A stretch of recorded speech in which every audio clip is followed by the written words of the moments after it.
like Twitter mob thing. As soon as something happens, you know, Bruce becomes Caitlyn Jenner, then there's 1,000 people saying whatever the mores are right now, which will be totally different in a month from now, everyone has to follow it right now or else they're all human monsters. Exactly.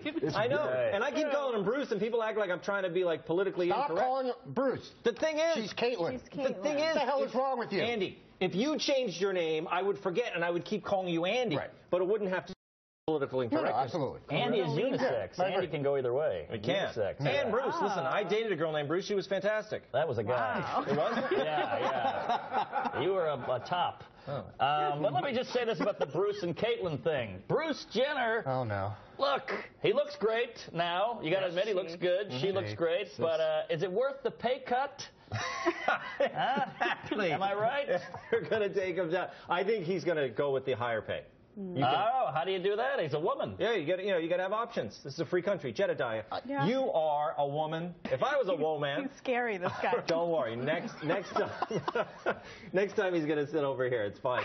But Jedediah, what do you think? I mean, this as a real issue. Okay, this is kind of fun. We're having fun at Huckabee's expense. But would you want a freshly transgendered man, you know, in the ladies' room? I honestly wouldn't care. You wouldn't care? I wouldn't care, and I agree with you. I don't have a problem with. I don't understand why they can't just get rid of urinals. I don't know. Is this a sensitive issue? Do you guys love them? Are you bonded to them? No, that's my thing. I say get rid of them and have unisex bathrooms. There are plenty of places I go. I think a lot of girls would have an issue with it. I do.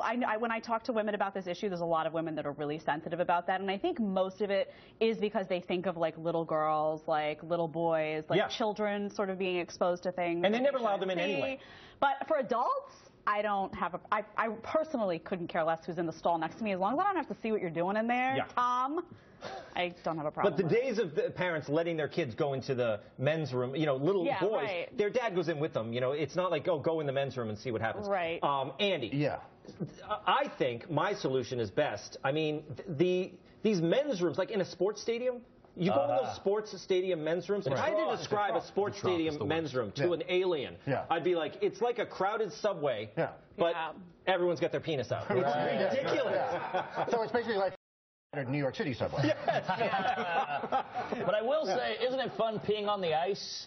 You know, you feel like a superhero. It's the melting power. The thing is, though, Tom, you need the gaps at the bottom of the stall. Like, you want full-length doors. Yes. But that's how you pass the drugs. That's true. Yes. Okay. So you're killing industry is what somehow you're anti-business, you're anti-small business. I was going to ask you why we had those gaps. Well, that's why. Wide stance, 2 words.